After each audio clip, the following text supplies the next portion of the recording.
ada generasi tua kayak Prabowo harus punya wakil lebih muda. Itu gunanya apa, Bung?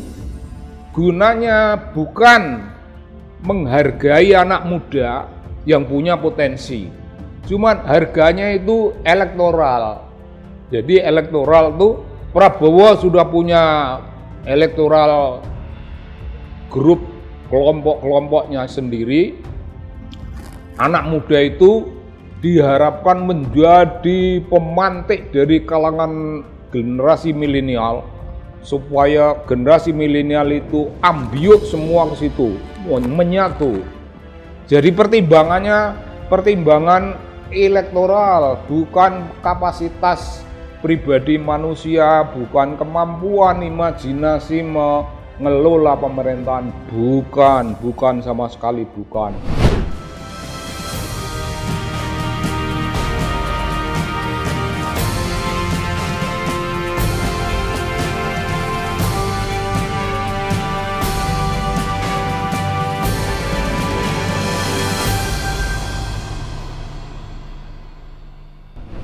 Salam Bung, salam kembali, salam sekali lagi untuk Anda semuanya.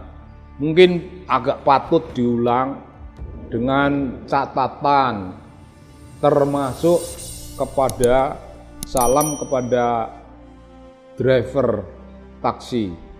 Ya, mereka ternyata dekat dengan saya dan mereka punya pikiran-pikiran kurang lebih sama dengan saya.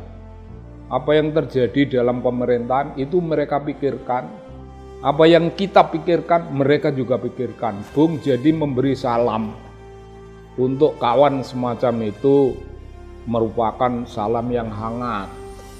Nah, hari ini saya ingin menceritakan suatu hal yang mengandung kelucuan karena materi yang saya rujuk itu lucu, yaitu wawancara orang dewasa kepada anak kecil di bawah 10 tahun. Namun Bung, anak kecil ini laki-laki ditanya dengan pertanyaan apapun dia bisa jawab. Dia bisa jawab. Kalau disanjung oleh pewawancara, dia merasa malu dan menjatuhkan dirinya. Tanda malu itu menjatuhkan dirinya gitu. Di antara pertanyaan-pertanyaan itu ada satu yang menanyakan, Anda sebagai wali kota, bagaimana yang apakah Anda memikirkan semua rakyat gitu? Dia memikirkan. Apa yang bisa kau kasih kepada rakyat? Itu gula-gula. Iya, kayak gitu. Nah, anak kecil itu keren, Bung. Dan tidak satu, ada anak perempuan yang lebih kecil lagi, ada anak laki-laki yang lebih besar, anak perempuan yang lebih besar pun ada. Jadi variasi tentang usia mereka begitu berdekatan, semuanya itu mewakili lah. Satu mewakili golongan apa yang namanya generasi Z itu, Z generation. Dan yang kedua barangkali milenial, ada yang sudah agak gitu. Tapi untuk dijadikan milenial mereka masih kurang cukup umur. Nah, Bung, yang saya ceritakan mengenai anak kecil ini, dia ditanya bagaimana Anda jadi wali kota. Bisa menjawab. Anak kecil dalam urusan-urusan yang berhubungan dengan dunia politik, seolah-olah menjadi wali kota itu sudah menjadi pengalaman yang dekat dengan dirinya, seolah-olah. Tapi pertanyaan mengenai apakah Anda memperhatikan semua orang, dibilang saya menyintai semua orang, apa yang kau bisa kasih? Yaitu manisan, candy, permen-permenan gitulah. Itu anak-anak, dan kita ketawa, dan penonton di wawancara itu menunjukkan semuanya ketawa itu dan bagus. Ini generasi seperti itu dengan variasi, ada yang lebih muda, ada yang di atasnya. Apa gunanya hal ini saya ceritakan? Gunanya ada satu hal. di Amerika yang namanya anak muda itu betul-betul anak muda, bahkan kanak-kanak. Di Amerika generasi yang namanya milenial itu, betul-betul anak-anak milenial, tapi kalau diberi sesuatu yang namanya posisi, ya biarpun milenial, kalau kecilnya aja begini, pada usia milenial dia cerdas. Nah, itu yang terjadi di sana. Di Indonesia ini ada pikiran sinting gitu, sintingnya mencari generasi muda, generasi ya milenial, dan itu akan dianggap sebagai cermin dari representasi kaum milenial. Beri kaum muda kesempatan, enggak, saya enggak suka dengan dalil semacam itu. Karena apa? Posisi birokrasi itu bukan hasil pembagian, tapi hasil valid, bukan hasil kesempatan. Jadi diberi anak muda kesempatan supaya, ya enggak usah diberi kesempatan. Anak muda itu akan tampil, akan merebut, saya menyebutnya panggung sejarah. Anak-anak muda kecil-kecil milenial itu kalau dia punya kemampuan merebut panggung sejarah dan menunjukkan dia sehebat anak-anak kecil yang diwawancara itu, imajinasinya bagus, kapasitasnya jelas, harus lebih bagus. Itu baru wakil dari milenial. Tapi kalau yang dianggap wakil dari milenial itu goblok, ya mohon maaf saya ngomong agak belak-belakan.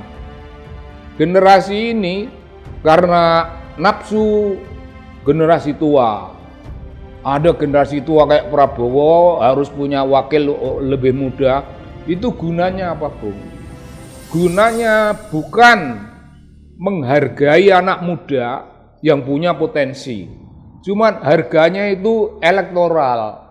Jadi elektoral tuh Prabowo sudah punya elektoral grup kelompok-kelompoknya sendiri. Anak muda itu diharapkan menjadi pemantik dari kalangan generasi milenial, supaya generasi milenial itu ambiuk semua ke situ, menyatu. Jadi pertimbangan elektoral, bukan kapasitas pribadi manusia, bukan kemampuan imajinasi mengelola pemerintahan, bukan sama sekali bukan. Itu kalau dilihat dari Prabowo. Kalau dilihat dari Jokowi, anaknya yang disebut belimbing sayur itu, bukan, dia bukan representasi dari kaum muda. Dia tidak mewakili kaum muda malas diwakili oleh dia. Dia mewakili dirinya sendiri, mungkin mewakili kepentingan mboknya, mungkin mewakili kepentingan paknya. Nah, itu yang terjadi gitu. Jadi begini Bung, cita rasa di kalangan masyarakat maju, ada anak-anak muda yang memang betul-betul maju, dan ada anak kecil yang dibayangkan sebagai wali kota mesti bekerja apa. Itu penting sekali, Bung. Tapi jangan hal ini diceritakan pada Pak Jokowi. Ini yang pokok. Jangan hal ini diceritakan pada Pak Jokowi. Jangan pula diceritakan pada Prabowo. Gitu, kalau diceritakan bahaya, Bung. Nanti Pak Jokowi ini yang kita khawatirkan, loh kok di sana generasi segitu. Yang saya khawatirkan itu kalau Jan Etes itu dijadikan camat atau bupati. Nah itu, Bung. Jadi jangan ceritakan hal ini pada Pak Jokowi. Takutnya Jan Etes itu mendapat giliran selagi kakeknya mengendalikan kekuasaan negara, lalu anak itu jadikan wali kota. Lucu, Bung, lucu dari satu segi. Tapi kalau Pak Jokowi yang melakukan itu, ini enggak ada urusan yang lucu. Ini urusan ambisi politik. Di Amerika tadi, tokoh-tokoh itu membuat kita ketawa. Karena jawaban anak-anak itu alamiah, jawabannya segar. Dan jawabannya ya ada yang kanak-kanak betul itu tadi, Bung. Kalau kau menyintai semua rakyatmu, apakah engkau memberi mereka sesuatu? Iya, saya memberi. Apa yang kau berikan? Permen. Nah, itu, Bung, itu betul-betul kanak-kanak itu. Itu fresh from the oven. Dia masih ada di atas oven. Tapi kalau generasi kita, siapapun yang diberi kesempatan, di kita berbeda, Bung. Di kita berbeda. Generasi yang masih muda itu ya menunjukkan ya mereka masih muda, belum punya sesuatu yang namanya imajinasi sendiri, belum punya kapasitas pribadi tentang urusan-urusan tanggung jawab etis dan tanggung jawab moral, belum punya. Kaisang aja nggak punya, Bung. Jadi kalau hal ini kita simpan sendiri sebagai lelucon untuk kita, itu bagus. Tapi jangan ceritakan pada keluarga Pak Jokowi. Gini, Bung, takut nanti Jan Etes dijadikan sesuatu. Nah, itu aja. Terima kasih banyak, Bung. Terima kasih banyak. Salam dari Kanal Anak Bangsa.